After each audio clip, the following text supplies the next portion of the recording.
ഒരു Europe itinerary എങ്ങനെ set ചെയ്യും? അറിയില്ലാത്ത, പോയിട്ടില്ലാത്ത ഒരു സ്ഥലത്തേക്കുള്ള ഐറ്റിനറി സെറ്റ് ചെയ്യുമ്പോൾ സ്വാഭാവികമായും കുറേ കൺഫ്യൂഷൻസ് ഉണ്ടാകും. അത് എങ്ങനെ സോർട്ട് ഔട്ട് ചെയ്യാമെന്ന് ഈ വീഡിയോയിൽ ഡിസ്കസ് ചെയ്യാം. ഫസ്റ്റ് ഓഫ് ഓൾ, നമുക്ക് കാണണമെന്ന് ആഗ്രഹമുള്ള കൺട്രീസ് ലിസ്റ്റ് ഔട്ട് ചെയ്യുക. കൺട്രീസ് ചൂസ് ചെയ്യുമ്പോൾ മിനിമം 3 കൺട്രീസ് എങ്കിലും സെലക്ട് ചെയ്യണം. കാരണം ഷെങ്കൻ വിസ എടുത്ത് നല്ലൊരു ഫ്ലൈറ്റ് കോസ്റ്റും ബെയർ ചെയ്താണ് യൂറോപ്പിൽ നമ്മൾ എത്തുന്നത്. അപ്പോൾ മാക്സിമം കൺട്രീസ് എക്സ്പ്ലോർ ചെയ്യുക.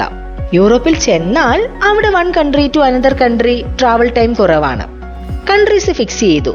ഇനി ആ കൺട്രീസിലുള്ള കുറച്ച് ട്രാവൽ വീഡിയോസ് എക്സ്പ്ലോർ ചെയ്ത് നമ്മൾക്ക് പോകണമെന്ന് ആഗ്രഹമുള്ള കുറച്ച് അട്രാക്ഷൻസ് ഓർ ഡെസ്റ്റിനേഷൻസ് ഫിക്സ് ചെയ്യുക. Then what will we do? ChatGPT അല്ലേ കയ്യിലിരിക്കുന്നേ, ജസ്റ്റ് ചോദിക്കുക, എനിക്ക് ഈ പർട്ടിക്കുലർ കൺട്രിയിൽ ഇത്ര ഡെസ്റ്റിനേഷൻസ് കവർ ചെയ്യണം, അതിനൊരു ഐറ്റിനറി സെറ്റ് ചെയ്ത് തരിക. ഒരു കാര്യം ശ്രദ്ധിക്കേണ്ടത്, ഒരു ദിവസം മാക്സിമം 3 ഡെസ്റ്റിനേഷൻസ് ഫിക്സ് ചെയ്യുക, അല്ലെങ്കിൽ ഐറ്റിനറി ഫുൾ ഹറിബറി ആയി പോകും. ഇങ്ങനെ നിങ്ങൾ ചൂസ് ചെയ്ത എല്ലാ കൺട്രീസിന്റെയും സെപ്പറേറ്റ് ഐറ്റിനറി സെറ്റ് ചെയ്യുക. ഇതിൽ നിന്നും നിങ്ങൾക്ക് ഓരോ കൺട്രീസിലും എത്ര ദിവസം സ്പെൻഡ് ചെയ്യണമെന്നും കൺട്രി എങ്ങനെ എക്സ്പ്ലോർ ചെയ്യണമെന്നുള്ള ഒരു ഐഡിയ കിട്ടും.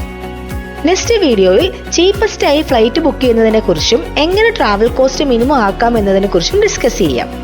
ഈ വീഡിയോസ് എല്ലാം നിങ്ങൾക്ക് ഇഷ്ടപ്പെടുവാണെങ്കിൽ സബ്സ്ക്രൈബ് ചെയ്യണ കാര്യം പരിഗണിക്കണം കേട്ടോ. എന്തെങ്കിലും ഡൗട്ട് ഉണ്ടെങ്കിൽ ഈ വീഡിയോയിൽ കമന്റ് ഇട്ടാൽ മതി, ഞങ്ങൾ തീർച്ചയായും റെസ്പോണ്ട് ചെയ്യും.